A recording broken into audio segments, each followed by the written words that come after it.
வணக்கம். இன்றைக்கி என்ன வீடியோவில் பார்க்க போகிறோம் அப்படின்னா, கசப்பே இல்லாமல் பாவக்காய் பொரியல் எப்படி செய்கிறது அப்படின்னு சொல்லி தான் அந்த வீடியோவில் பார்க்க போகிறோம். வாங்க வீடியோக்குள்ளே போகலாம். அதுக்கு வந்து ஃபஸ்ட்டு புளி ஊற வச்சுக்கலாம். ஒரு நெல்லிக்காய் சைஸ் அளவுக்கு புளி எடுத்துக்கோங்க. புளி நல்லா ஊறட்டும் நமக்கு. இப்போ பாவக்காய் வந்து ஏற்கனவே நான் கட் பண்ணி எடுத்து வச்சுருக்கேன். நல்லா ரவுண்ட் ஷேப்பில் கட் பண்ணிக்கோங்க. உள்ளே இருக்க விதையை எடுத்துடுங்க. இப்போ இதை எல்லாத்தையும் குக்கரில் சேர்த்துக்கலாம்.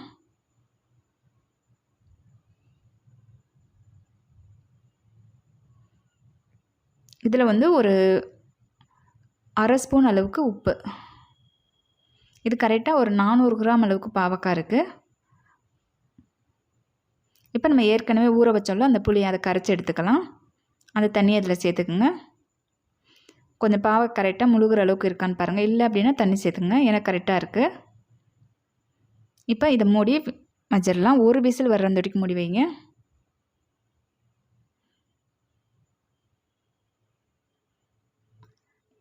இப்போ ஒரு விசில் வந்ததும் ப்ரெஷர் போன பிறகு ஓப்பன் பண்ணிக்கோங்க.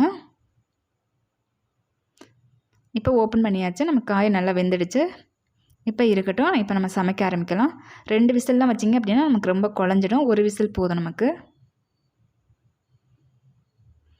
இப்போ நல்லெண்ணெய் சேர்த்துக்குங்க. ஒரு 5 ஸ்பூன் அளவுக்கு ஆயில் சேர்த்துக்குங்க. ஆயில் நல்லா சூடாகட்டும். ஆயில் நல்லா சூடானதும் கொஞ்சமாக கடுகு பொரிஞ்சதும் இது கூட கொஞ்சம் உளுந்து.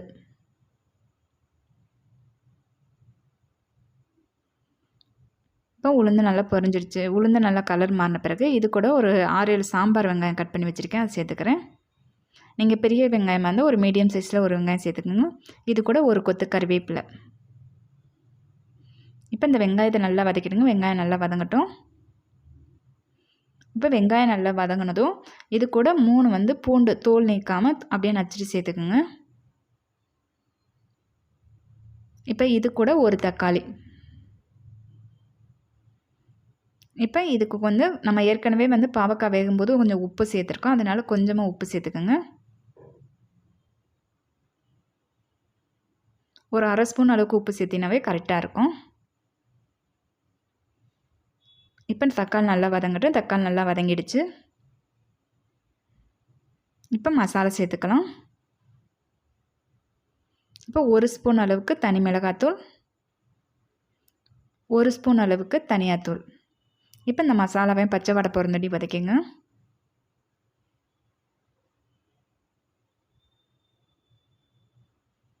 இப்போ நல்லா வதக்கியாச்சு.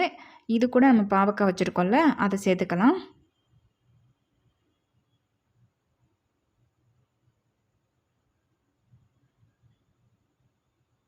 இந்த பாவக்காவை நல்லா மசாலாவில் கிளறி விடுங்க.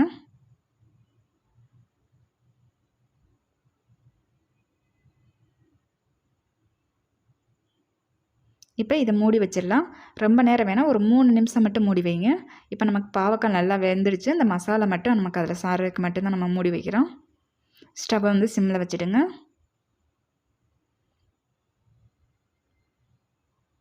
இப்போ நமக்கு 3 நிமிஷம் ஆயிடுச்சு. இப்போ ஓப்பன் பண்ணிடலாம்.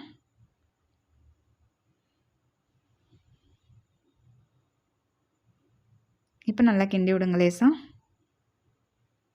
அவ்வளோதாங்க, சூப்பரான பாவக்காய் பொரியல் ரெடி ஆகிடுச்சு. இதே மெத்தடில் செஞ்சு பாருங்கள். கசப்பே இருக்காது. கொஞ்சம் கூட குழந்தையெல்லாம் விரும்பி சாப்பிடுவாங்க. அவ்வளோதாங்க. இந்த வீடியோ பிடிச்சிருந்தது அப்படின்னா என்னோடய சேனலை லைக் பண்ணுங்கள், கமெண்ட் பண்ணுங்கள், உங்கள் ஃப்ரெண்ட்ஸுக்கும் ஷேர் பண்ணுங்கள். மறக்காமல் என்னோடய சேனலை சப்ஸ்கிரைப் பண்ணிவிடுங்க. நன்றி. அடுத்த வீடியோவில் பார்க்கலாம்.